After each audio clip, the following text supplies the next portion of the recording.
How's it going, everyone? My name is Nate. I'm a knife maker here in Colorado. Welcome to the Colorado Constitutional Community Channel here on YouTube, where everybody's welcome, unless you are a communist or socialist. Not really welcome here, okay? This is for those that care about our country, our Constitution. I don't care if you are left or right. This is about your constitutional rights, especially how it reflects to here in Colorado. So, if you're more left-leaning and I'm not, that doesn't matter. You're welcome here. This is geared towards SB25-003 and our Second Amendment, and that's going to be a heavy focus, your First and Second Amendment on this channel. But I encourage everyone to study the Constitution, to know the Constitution, because those are rights. I think we've came to a point in a day and age where we do not make that an importance, and it should be. Because how do things just disappear if you didn't know you had them in the first place? You can't just wake up one morning and be like, oops. But I think that's the way it's going. And that could be on any side of the aisle, okay? If you don't know your rights, then you don't have them. So with that being said, let's ask the question in the title. Are county sheriffs starting to back down from their original stance against almost every single that I know of sheriff in this state? County sheriff in this state has spoke out against SB25-003. Even, not to make it political here, trying to keep it constitutional, more left-leaning views like the Pueblo County Sheriff, or the sheriff in Pueblo County. Oh my gosh, is it Pueblo County? I'm sorry. I can't think of the county right now. It's there, but it's not. But anyways, the county sheriff in Pueblo. We'll just say that. Well, from a news article that I read the title of and the first part of the article, I thought so. And it was actually a county that shocked me more than anything, which was Weld County. The one county that was threatening to secede from the state of Colorado and become southern Wyoming. Still think that might be on the docket, I'm not sure. But the oilfield county, the very, when I think of old school Colorado, that's the county I think of, unless you live in the real deep rural areas in Colorado, like I grew up going to and kind of live in. But that was shocking because this was the title. Tell me if you wouldn't think this either, regardless of where you stand politically. Weld County Sheriff Office says it will carry out new gun law duties while opposing the law. Yeah, to me that sounded like, and just hear me out here, that sounded like that sheriff, that county sheriff was bowing down to these unconstitutional bills by Governor Polis and his Senate members, the bill creators, lobbyists. Sounded exactly like that. Here is what I'm going to recommend. You read a title like that, see if you can get a hold of the person before you place an opinion. I know that should be a no-brainer maybe to some. That was a hard lesson I did. What did I do? Growing up in Colorado, you always knew two counties, especially if you lived in the north, Larimer and Weld. Well, that's basically the two up in the north, right? But until 2013, Colorado, I mean, man, we had probably some of the best gun laws in the country. So, maybe even putting Texas to battle on that one. But what I mean by that is there was not a ton of restrictions. There was a lot more freedom. There was a lot more openness to the firearms community, so on and so forth. And the two that I can say that stood out the most was our county, Larimer County, and Weld. So when I read that, I was like, no freaking way. So I called the sheriff, and I was freaking red hot, man. I was just like, I cannot, shame on you.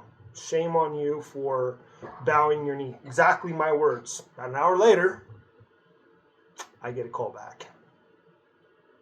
This sheriff is freaking, I mean, he is so frustrated over this bill. Okay? So here's what I'm going to say.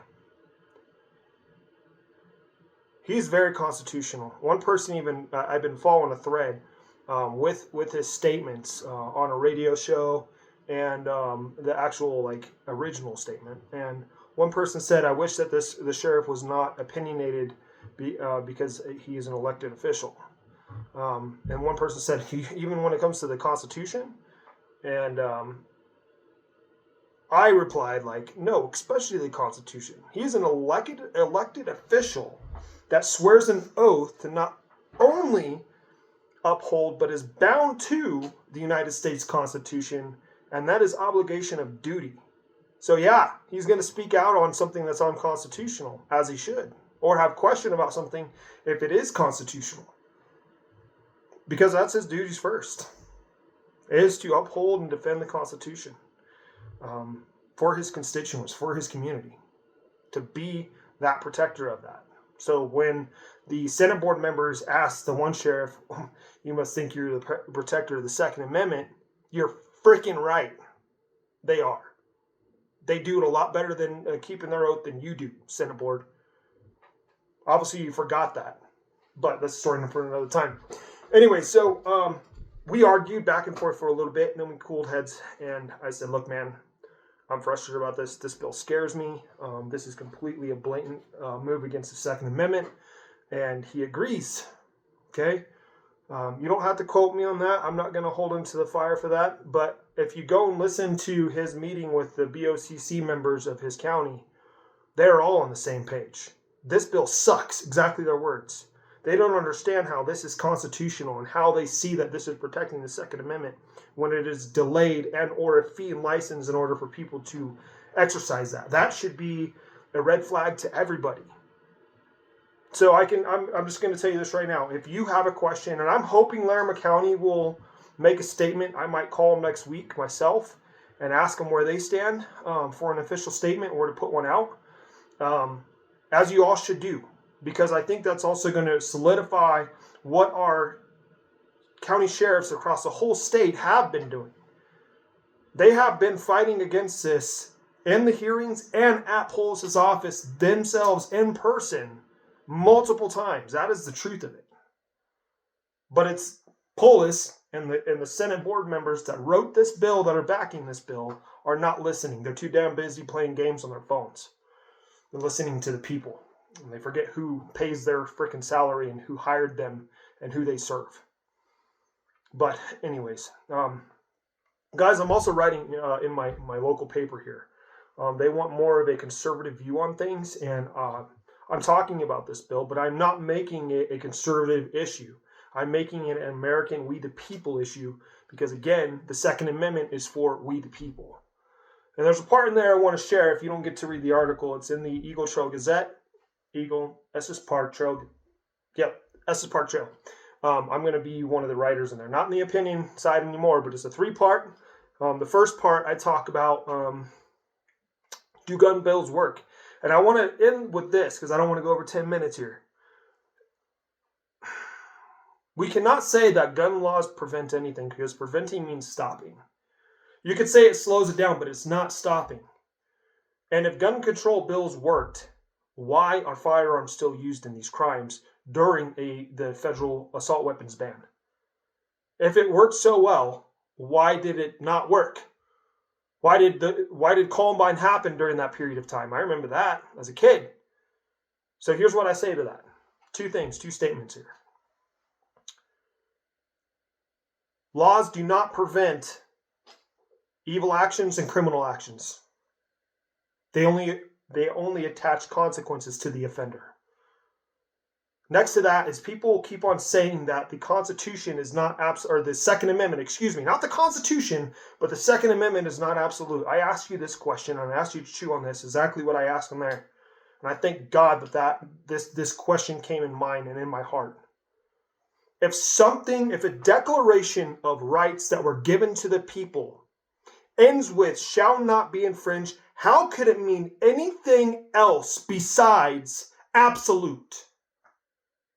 The answer is, it doesn't mean anything else besides absolute. Infringed, shall not be infringed, means exactly what it does. And nowhere in the Constitution does it say that government officials get to interpret the rights given to the people. They're given to the people first. They serve us. They are there to uphold and protect it. Do not let your rights get stripped away regardless of where you stand because you don't understand them or you don't talk about them or you don't care. Don't let our country turn into that. Because if this starts here, imagine what else they'll try to do. Stop leaving Colorado. Join the fight. Stand up for your constitutional rights. Even if you don't agree with the Second Amendment, stand for it, because this is the line that other rights may be crossed. And Colorado is the line that other states will have to deal with unless we make an example right now. Start calling Washington, demanding these politicians that say they're going to back up the Second Amendment to start acting, because that's what we elected them for. Start making your voice heard. Start writing papers. Start getting involved in your local government.